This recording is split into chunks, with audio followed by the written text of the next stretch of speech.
All right, welcome to episode 4 of the SumerSports show. I'm Eric Eager. I'm the VP of SumerSports, joined by Thomas Dimitrov, the CEO of SumerSports. And Thomas, I'm just going to get right to it. Last week was fun. At the end, we got to break down Kansas City versus San Francisco.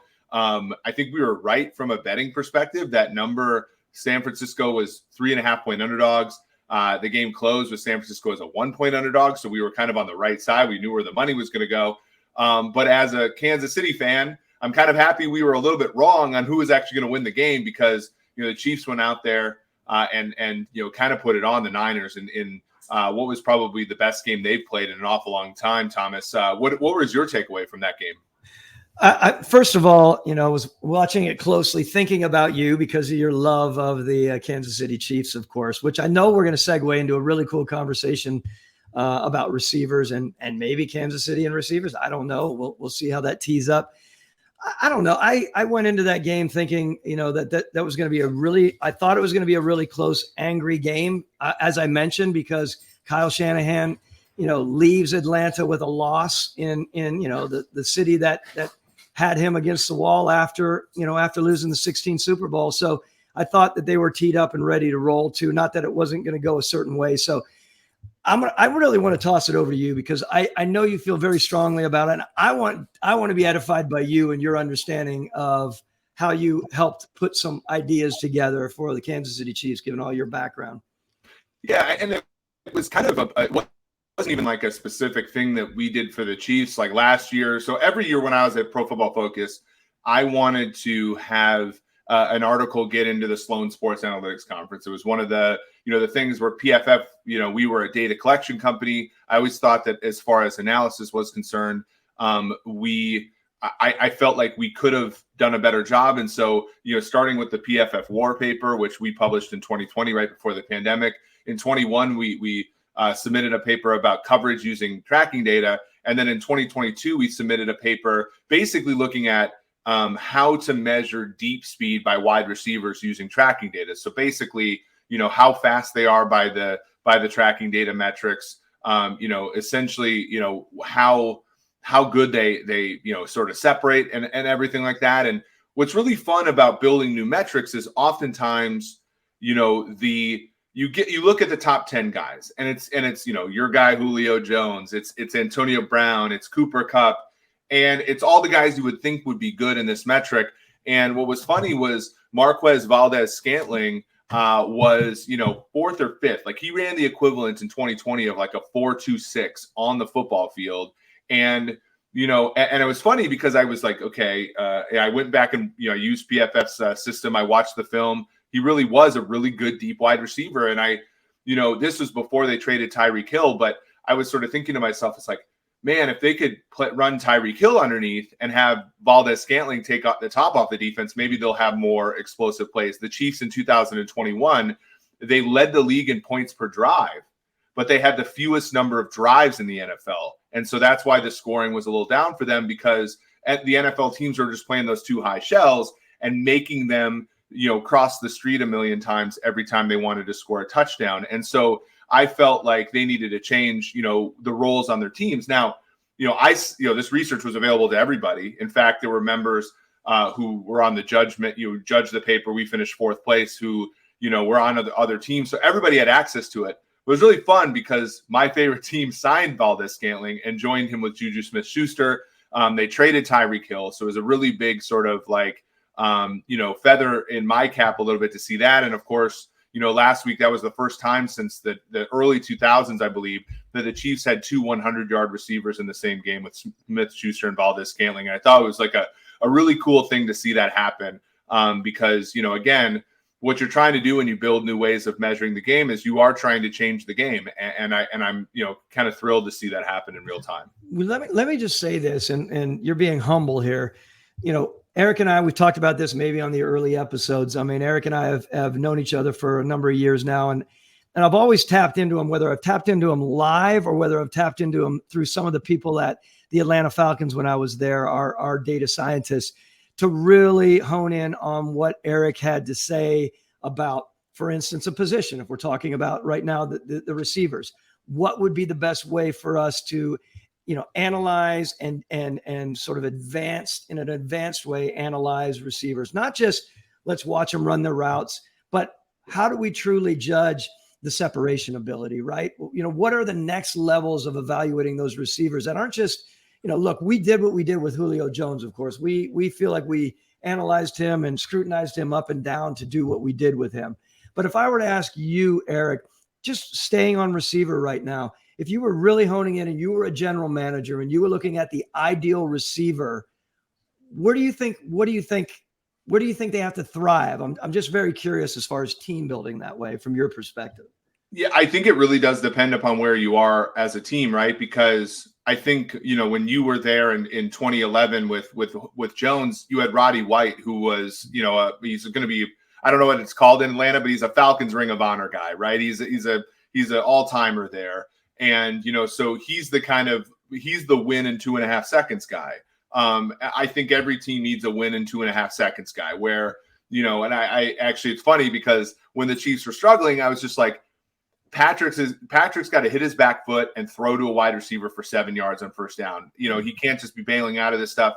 And so I always feel like you need a guy who can separate in the first 2.5 seconds of the play.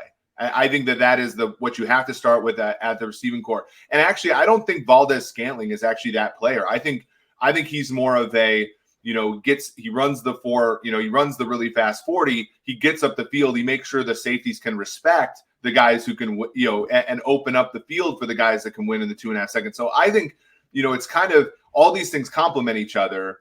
And, what you don't want in a receiving core, and one thing that I wrote about when I was at Pro Football Focus is you don't want it too concentrated on one guy.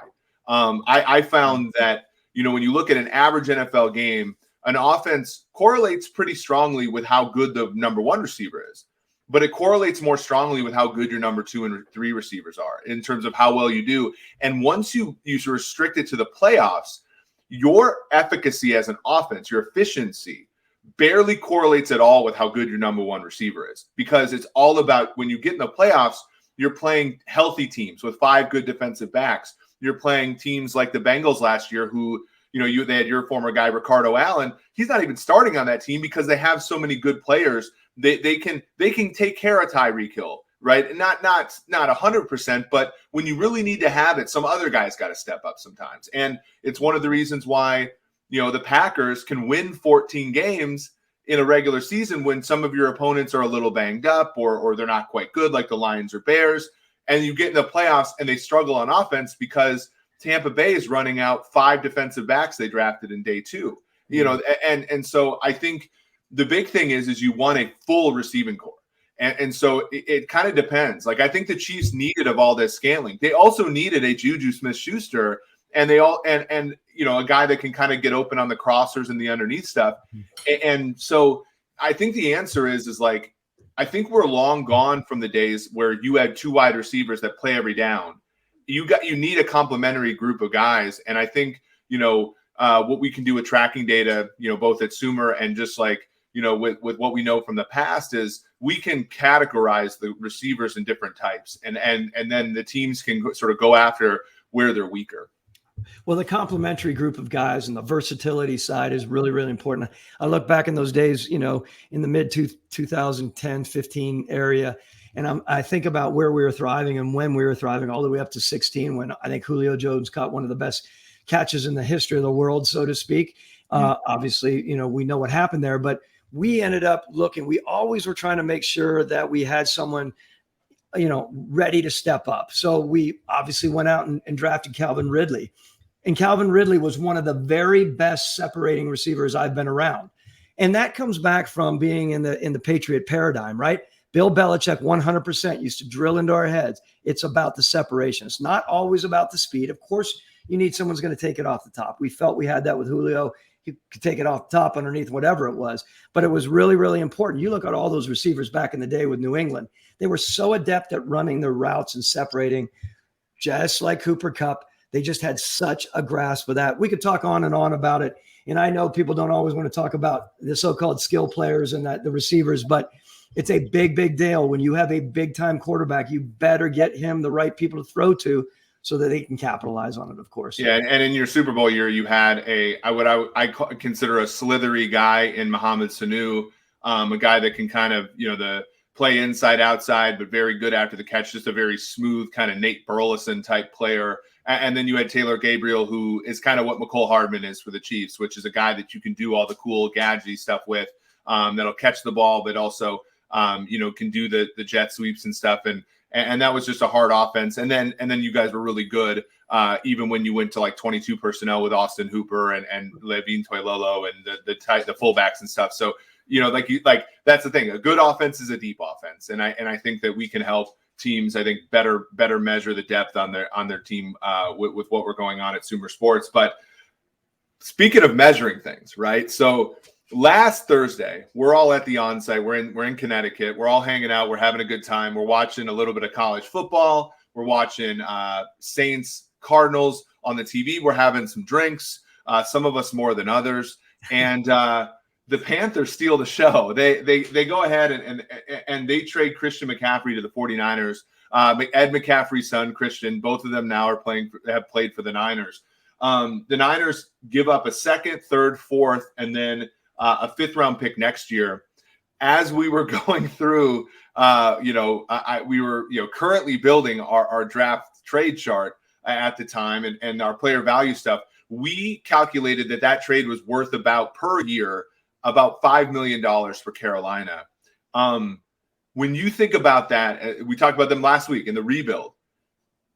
That's kind of how you have to do it, right? If you're Fitterer, you got a chip, chair, and a chance, right? And you're at the table. You only have so much to work with. McCaffrey was his chip, right? And he goes ahead and he puts that down. And I think right now we obviously don't get to realize it, although they did win Sunday. We don't get to realize it, but I think he made a nice step towards keeping his job. Look, I'm a big believer in win-win trades, right? I think it's good for the long haul. I think there was an element of win-win to it. A lot of people were saying, wow, I couldn't believe the booty that was involved, so to speak.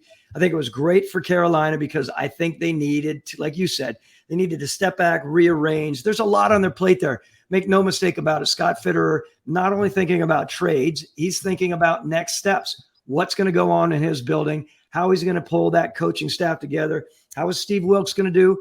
Is it going to present itself where he might be in the search for another coach? I mean, obviously, there's a chance of that.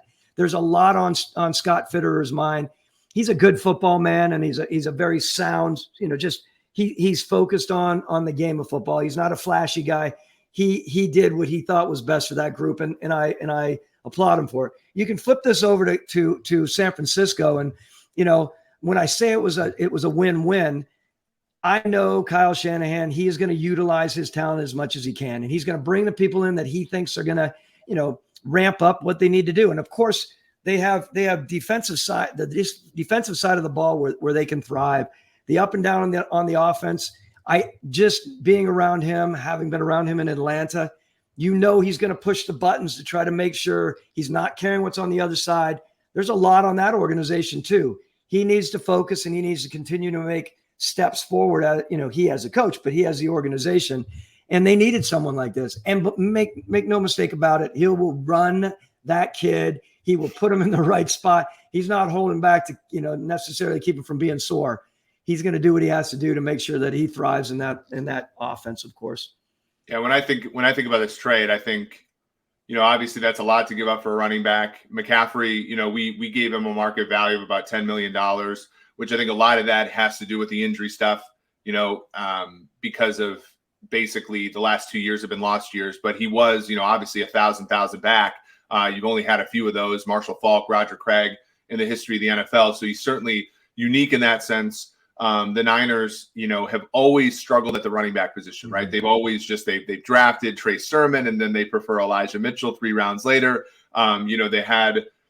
They signed your guy, Tevin Coleman, for a lot of money. They signed Jerick McKinnon for a lot of money. And they end up preferring guys like Matt Breida and Raheem Mostert. And so I always get a little worried with, Kyle Shanahan in sort of evaluation of the running back, which is clear that he wants them in the building. I think, obviously he's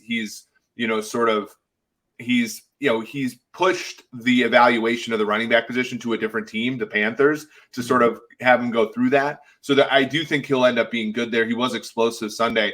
What I think about when I think about that trade, though, is, man, Trey Lance better be good, right? Because if he's not, like, they don't really have any outs, because eventually they've Debo's contract, Trent Williams' contract, Bosa's contract, McCaffrey's eventually going to probably want to be re-upped, and Lance has got to be that inexpensive quarterback that comes through for them in subsequent years if they want to stay a contender in the NFC. I want to talk about another team that wants to be a contender. We're going to jump to Matt Ryan in a little bit, but I want to segue perfectly here into another wannabe contender in the NFC, another team that has a 3-4 record, that went into the season as one of the top teams, but has lost 3 straight, and that's the Green Bay Packers. And the Packers, 3 straight years where they've won 13 or more games. They'd have to win out in order to do that this year. I've always thought that Matt LaFleur added a lot of value, because at the end of it, and there's the documented story by Peter King about how Mike McCarthy came and visited PFF, and we helped him with stuff when he was in his intermediate year. But LaFleur got Rodgers to buy into that offense, and it produced 2 MVP seasons. And I thought that was LaFleur's real value. We seem to have lost that here, right, Thomas, where, a few things have gone awry. The drafts haven't been great the past few years. And now you have a quarterback who's very clearly kind of going through the motions right now. And if you're looking at that, you're Brian Gutekunst, you're Matt LaFleur. I mean, what do you do right now? Those 2 guys I'm talking about, Matt LaFleur and Brian Gutekunst, I mean, they both have a strong pedigree. I mean, obviously, Brian's been a scout all his life and been around a football coach, as a coach's son. Matt LaFleur is a coach's son. I mean, they are football through and through. I mean, there's no question about that. That said, there are a lot of tough decisions to make as you're climbing the ladder, especially when you're in their spot that they were in. I look back on it the last couple of years, and I was thinking, Brian, first of all, he had a lot on his plate dealing with a quarterback. When he was in the process of getting skewered by Rodgers indirectly and directly, that's a tough spot to be in as a general manager. And you're also wondering if you're going to be basically beat out by the quarterback. That sounds odd, I know. I luckily never had to face that in Atlanta with Matt Ryan. But when you're in a situation like that with Aaron Rodgers, I mean, there's no question he carries a big stick. You have to make the right moves, and there are tough moves. You also have to be talking with your head coach and have the relationship with your head coach. But also make no mistake about it, that organization is built off of, I mean, I'm not saying there's a divide there, but I'm saying Matt LaFleur does his thing on the coaching side, and Brian Gutekunst is a personnel man through and through. And their business there is their personnel thrives on personnel, meaning Brian Gutekunst and his group, I'm not in all suggesting that they don't think about the coaching staff. They're doing their job. They were raised by the Ron Wolf group of the world. They're going to do their job to the best of their ability and provide the coaches with the best players they believe that are the best. And then the coaches have to get them to play, of course. It's a whole other topic, but it can be a complicated topic. And then you fold in this idea about Aaron Rodgers. And you're right. I think Matt LaFleur has done a hell of a job with Aaron Rodgers. That said, he's also respectfully been able to ride the coattail of a guy who is, in my mind, one of the very best. Whether you like him or not as a person or his idiosyncrasies, so to speak, that's beside the point. I mean, he is a damn good quarterback who can do really good things in this league and continue to do them. Look, I think that group needs to take a deep breath and realize what they do have in Aaron and thrive. And if that means going out in the trade market in the next few days, they should consider that. Yeah, for sure. I think, there was the famous quote. I can't remember if your path, you crossed paths at all with Parcells, but there was the famous quote when he was in New England. He said, when he was, I believe, with either the Jets or the Patriots, and he said, look, if you're going to make me cook, at least let me buy a few of the groceries. And I think, that's hard, right? Like, I think because I do agree somewhat with a little bit of a separation of church and state, because I don't know if there are that. And I believe that too, by the way, with head coaches who call plays. And I think you have a little bit of that with LaFleur too, where you're trying to manage an entire football team and you also have to call the plays. I think there's only so many men, LaFleur, McVay, Reed, but even Andy Reid, I think, struggles at times with the play clock and stuff like that. Like, it's hard to be a coach and an evaluator, right? So that's why we have scouts, and that's why we have analytics people, and that's why we have the general manager ultimately being the decision maker in that way. And, I think, it gets hard because, the general manager is making sure that you win in for a few years. And the head coach would like for you to win now because that's their job. And I think that's where you get some of the drafts that they've had, right? Because you look at the 2020 draft, for example, and you have the Jordan Love, you're trading up for Jordan Love. That makes a lot of sense, right? Because Rodgers had been falling off a little bit. He had, he struggled with McCarthy for 2 straight years prior to McCarthy getting fired. And then in 2019, they went 13-3, but his efficiencies weren't the best. It was 2020 where he really, put his foot down and was good. And so you have one draft for the future, but then you have a couple draft picks that are for the present, in my estimation, in Green Bay that just didn't work. A.J. Dillon at running back and Josiah DeGuara from nearby Cincinnati at fullback. And those were picks to complement an offense that many people thought was already complete, right? And the problem is those things fall off, right? Devontae Adams goes away. Marquez Valdez-Scantling, you can't agree to an extension with him. And all of a sudden you're like, well, it'd be really nice to have a young, good wide receiver on this team. And there isn't really one to be found. And I think it's because what you're saying is like there was supposed to be a future look in those drafts, but they were also trying to placate a quarterback who really does have them a little bit hostage. Well, look, I want to stay on this topic a little bit on Eric on coaches a little bit, and we're going to talk about that in a couple of topics, or one in particular. In these last 2 seasons since I moved on from Atlanta, I've had conversations with a lot of my contemporaries or former contemporaries in the league, I guess you'd call them. I'm not even sure what it is these days, but to a T, a lot of the coaches that they're working with and the people that I know that are coaches, even Dan Quinn admitted to this towards the back end of his time with us in Atlanta. Once they get through the initial stages of wanting to do what they do, and there's something about that when you finally get your team right. You want to run the team. You want to have a really strong say in personnel, and you want to coach the team. And there's just a lot there on your plate. A lot of these guys step back after a few years, if they're blessed enough to be in it for a few years, Eric, and their responses are, I just want to coach the damn team. I don't want to worry about personnel. I want to work with the GM and personnel, but I don't want to do that. I don't want to worry about striping the field. I don't want to worry about the other departments. I just want to coach football. I've heard quotes from your former coach in Minnesota that I can't remember if you're behind him or not, but in the end, that's all he wanted to do. They want to throw away all that other stuff, and they want to get back to ball because the league, everyone needs to know that the league is so big. It's so intricate. There are so many levels. Let the coaches coach, let the GMs GM, and come together with a really good relationship and respect each other's lines. And you have a fighting chance to be successful. Yeah, I think that's really hard too, right? Because I know in Minnesota, the big frustration was the coach didn't want the quarterback.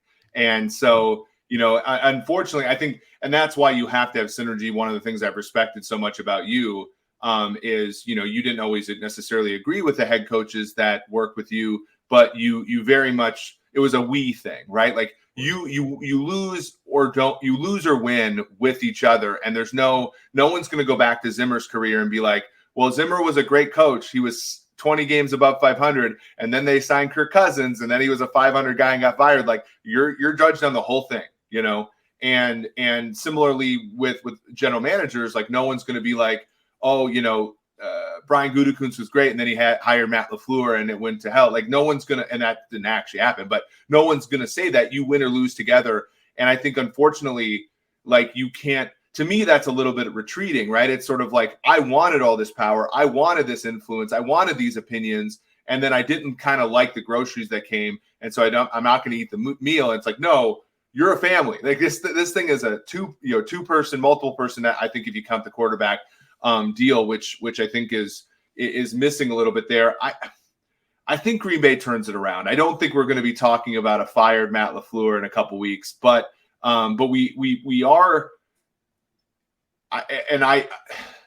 this is where I think it gets a little tricky. Your former quarterback, Matt Ryan, right? Indianapolis, a guy we talked about just last week. We talked about Chris Ballard and how good I thought he was at drafting players and how maybe the positional values weren't there. I was maybe a little too harsh given that they expected to have Andrew Luck and his body broke down on him and so forth.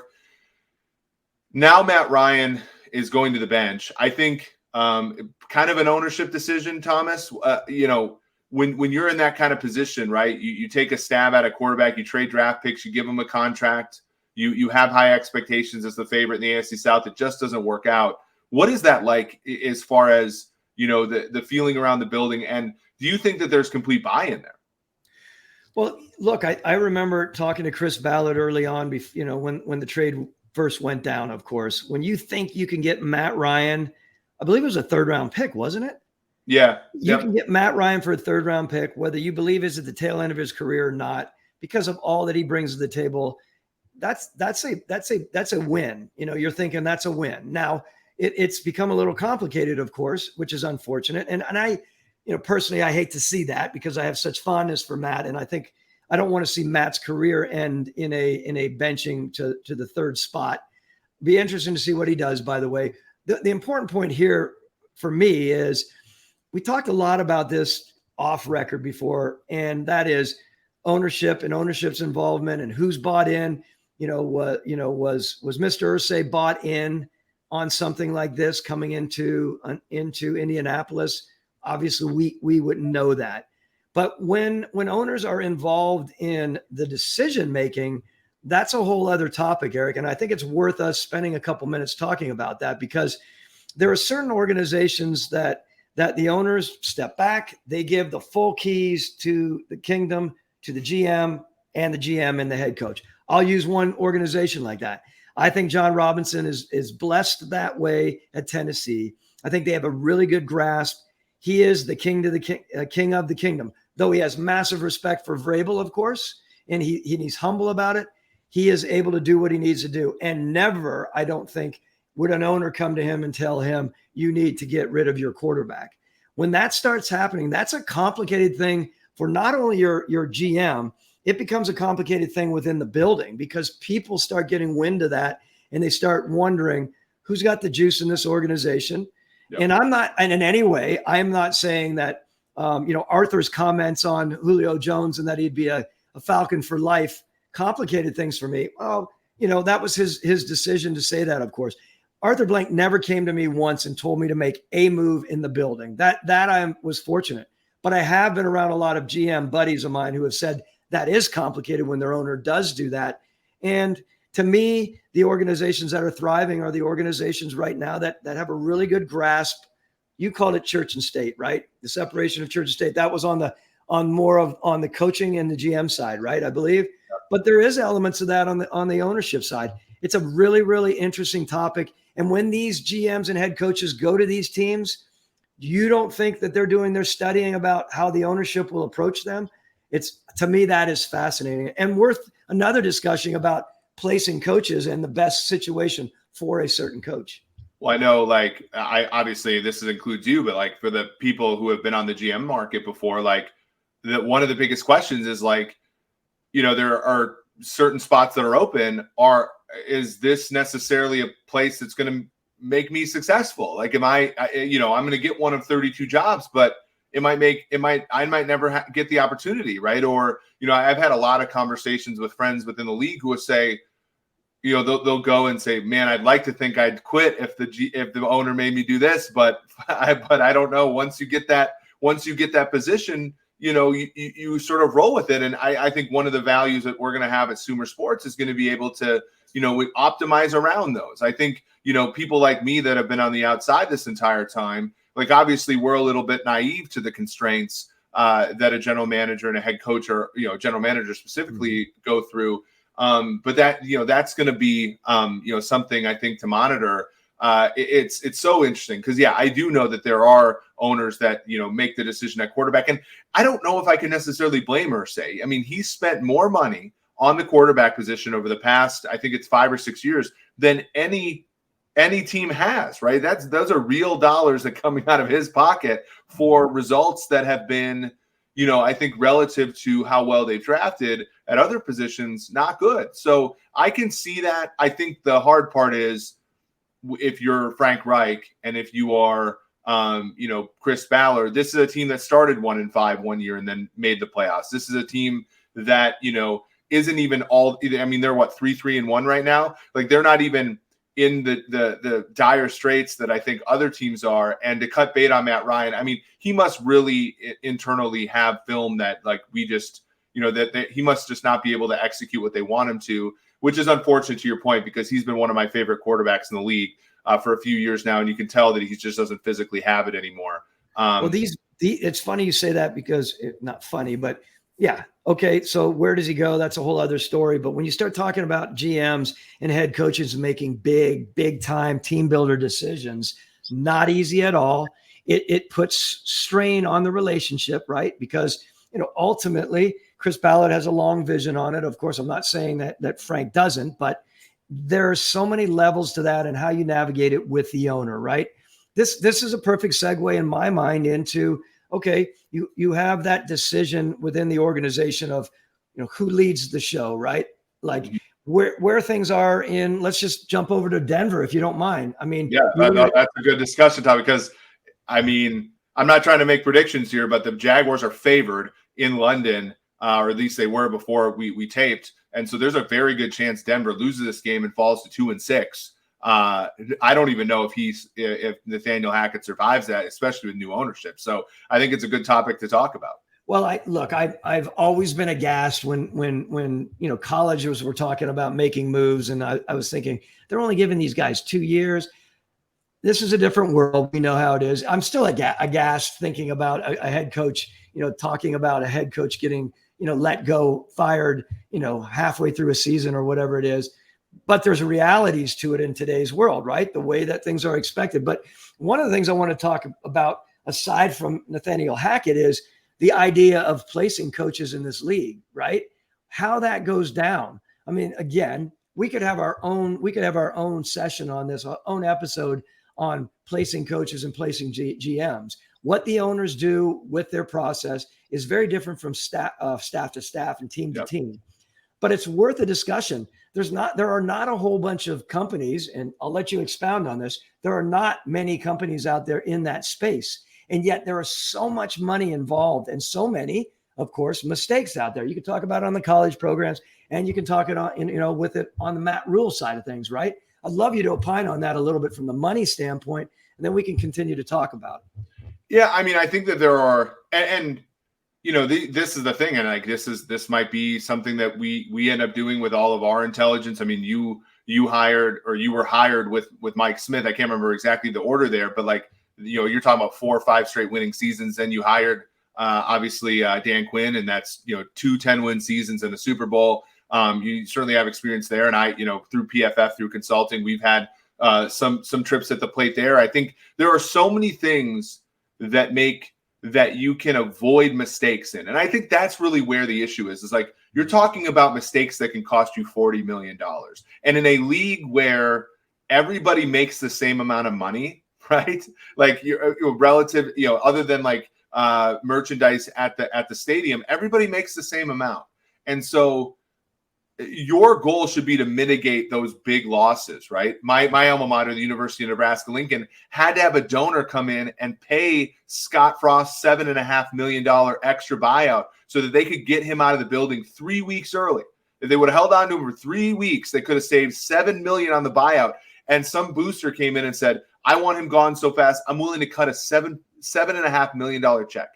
And so like these it's so what we call, left skewed, right? The benefits of having a great coach, and this, like they're Super Bowls, and there's a continued excellence, but ultimately, like, I think that the benefits financially for an owner are so capped, but the negatives are not, right? And whether it's the buyouts or whether it's the firing a person, like I grew up, my dad's a Vikings fan, like you watch Brad Childress, he's 1 year into a coaching, a new extension. He gets fired 10 games into that extension. It's like, Well, that's money the Wilfs got to pay him, right? And I think that there are a number of ways that we at Sumer and the analytics community in general can help these people, whether that's, just asking Nathaniel Hackett, okay, end of game situation, I don't know, against Seattle. What do you do here? With a minute left on the clock and at 4th and 5? And I don't necessarily need to have them have the right answer. I need them to think probabilistically and put the probabilities into place. We talked about that today in one of our meetings. It's like the right answer is the right outcome is less important to me than the thought process. Like, okay, well, 64-yard field goal, what's the likelihood that happens? What's the likelihood that this quarterback we just paid $240 million to can pick up 4th and 5? All this kind of stuff.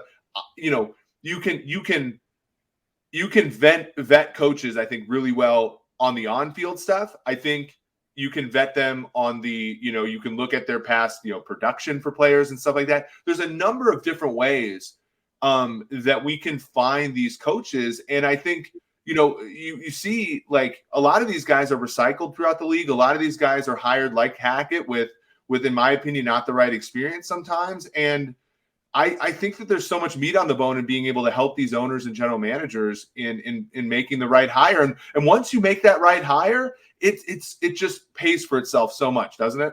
Well, yeah, you hit the nail on the head. And again, so many topics and so many layers on this coaching side. I mean, the reality is the ownerships, and this is respectful, they need to do all in their power to make sure that they have the right people with them, starting probably with the president and, of course, the general manager, that don't have ulterior motives to pick a certain coach, that they're truly in the search for the right coach for the right organization. The reality is that's not always the case. We can segue into the discussion about agencies and how an agency, there's some good ones out there, believe me. There are others that have their own ulterior motives. They want nothing more oftentimes to place their coach. Oh, and by the way, place the GM they represent and sell to the ownership group. We have the great pair. They'll get along. They'll be one of the best groups in the league, and they'll pitch it like they're really, really close. And the reality is the head coach, potential head coach, and the GM might never have met each other before, but they're in the same agency. I'm not saying it's always misguided like that, but it is up to the owner to make sure he has the right people around him in that search group. And quite honestly, the right search group. I know we got to be careful about not tossing darts. The reality is we need to move away from some of the antiquated approach to placing coaches and GMs on the other side. And we need to utilize the intelligence out there, in companies, whether it's us or whether it's other analytic driven companies that can provide so much more information to the owner and his group to make a sound decision. And it's not just, hey, I like this guy because 5 of my guys in my search group, one happens to be this guy or that guy, and within the building are saying they like this guy. And oh, by the way, they happen to be friends with him because they went to the same school. The owner needs to look deeply in what's being provided them. That's my personal and strong opinion. Well, I think there are lessons to be learned from drafting. I mean, we've spent days, working on the draft at Sumer for a little bit. And, I think that the one thing that we've come away with is, people just need to get their guy, right? And I think almost always now, in your Julio trade, you got your guy and he's a Hall of Famer. So like flags fly forever. And like that's awesome. But like in other cases, like I remember, and again, like my experience growing up in Minnesota, I remember the Vikings were so nervous that Brad Childress was going to get on a plane to Green Bay that they gave him everything before interviewing anybody else. And, and again, Childress, he took a team to the NFC title game. He was not a bad coach, but he wasn't as good as Mike McCarthy, the guy that Green Bay ended up with. Mike McCarthy, by the way, the offensive coordinator for San Francisco's 32nd ranked offense the year before, right? Not the pedigree that jumps off the page, but had something to him. Ultimately, that's a Super Bowl 4 years later for the Packers. And, again, like I think a lot of times it's desperation, right? And I think a lot of times these firms and these agencies, sometimes they prey on that desperation. Like, you better get this pair of guys and you better get these pair of guys or they're going to go to the next team and you're going to miss out. And it's like, I think you and I are kindred on this, where it's like, well, actually, maybe the next guy is actually fine compared to that. Like, can we measure the difference between this guy and that guy? And is it worth the $5 million you have to pay to make sure that he doesn't get on the next plane? Like, I think that those are really good discussion topics. And look, this is not all bad. Like you said, not all agencies are misguided with that. Far from that. There are some really good pairings going on for sure. I just say in the very end, it's incumbent upon the ownership group and his people to make sure that they're doing the right thing. They're doing the right research, and they're bringing in the right, not right people. Of course, the right people, that's all relative, of course. But I think there needs to be another level of intelligence involved with the putting together of the search and really making sure that they're marrying the right people within the NFL. And there are some really good coaches and really good personnel men. And it is imperative that match is sound. It doesn't mean they have to get along all the time, Eric, far from that. They just have to understand. And the last thing I'll say, they have to understand from the ownership exactly what is expected of them and where the lines are. That is key. If you get people coming into an organization as an owner or as a head coach and a GM, and they're not understanding of what direction is expected of them, you're teeing yourself up for some really, really hard times.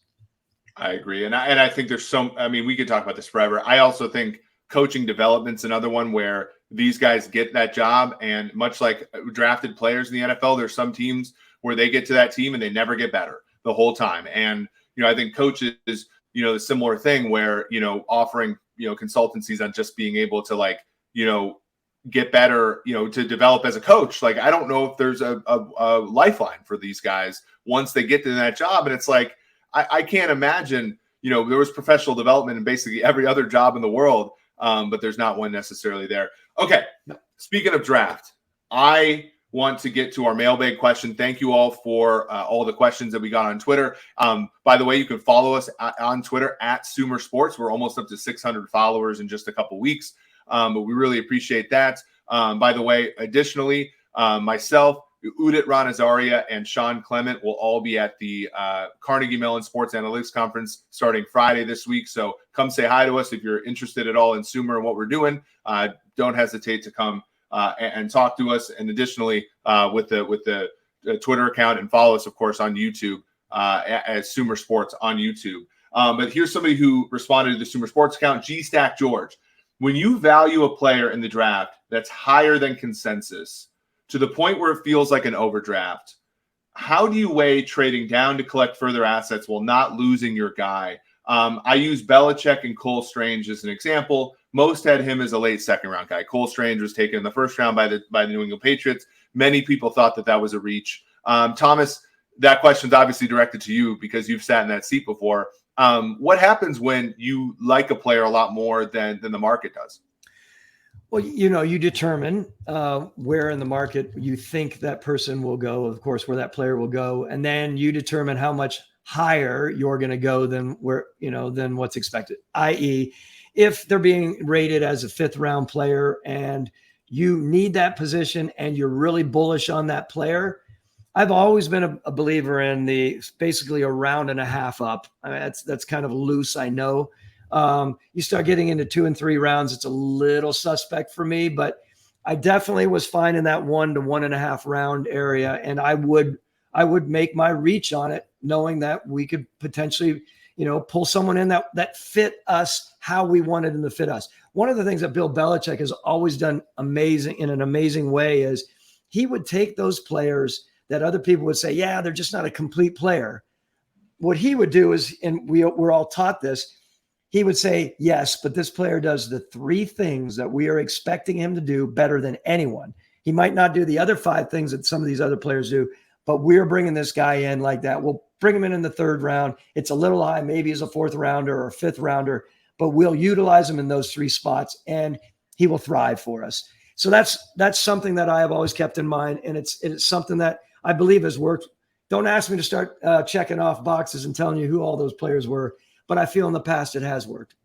Yeah, I think that's the thing. Like my colleague, former colleague at PFF, Timo Risky, wrote an article basically saying there's no such thing as steals, but there are reaches, basically meaning that if 31 other teams have passed on a player, his market value likely is where he was drafted, but you can reach, and we've seen that a number of times. Now, Cole Strange has been pretty good as a rookie, but I think what you've hit on is a fundamental Moneyball principle that the Oakland A's had, which was, look, we're not going to be able to afford complete players, right?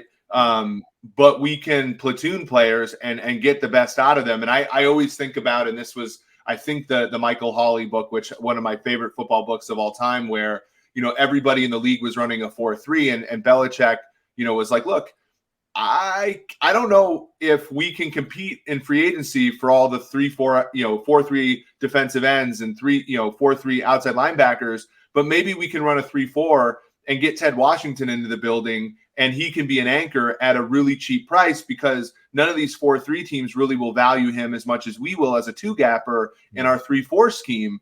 And so, he might not be a great pass rusher. He might not be able to run the one technique the way that you're supposed to in a 4-3, but he can run the zero technique in a 3-4. And that is going to mean to him, a guy like Ty Warren is a first-round pick. To everybody else, he's a second-round pick, and that's an ingredient to a Super Bowl team, and that's a thing to realize. And I think most teams, when they do that, I think are maybe overfitting. But I think that the really sharp teams, the ones that really understand their scheme, and this is why it's so important to have a general manager and a head coach on the same page, because when those things are in alignment, when the job description for a player is real and both guys agree on it, I think that that's where you can find the edge, which is to say, this guy is a 5th-round pick to the league, but he's a 4th-round pick to us because of how we're going to use him. And to be right when you say that, which is rare, but I think achievable. Great points. Well, awesome. Well, this has been a fun 4th episode. We hit on a lot of stuff. We're not going to preview games. To be honest with you, Thomas, we do have a game Thursday that's going to be kind of cool. Baltimore versus Tampa. We have a London game that we briefly talked about. It could be the last game in a very short head coaching career for poor Nathaniel Hackett. Sunday Night Football, the Packers are going to be underdogs of 10 or more points for the first time in the Aaron Rodgers era against Buffalo. And then you have the Battle of the Ohio, Cincinnati, and Cleveland this weekend as well. But, after last week where we bet the San Francisco 49ers on the show, not in reality, we'll take the week off of that and let everybody live with the fact that we had some really cool topics on coaching, general manager, draft. But for Thomas Dimitroff, this has been Eric Eager. This has been the 4th episode of the SumerSports Show.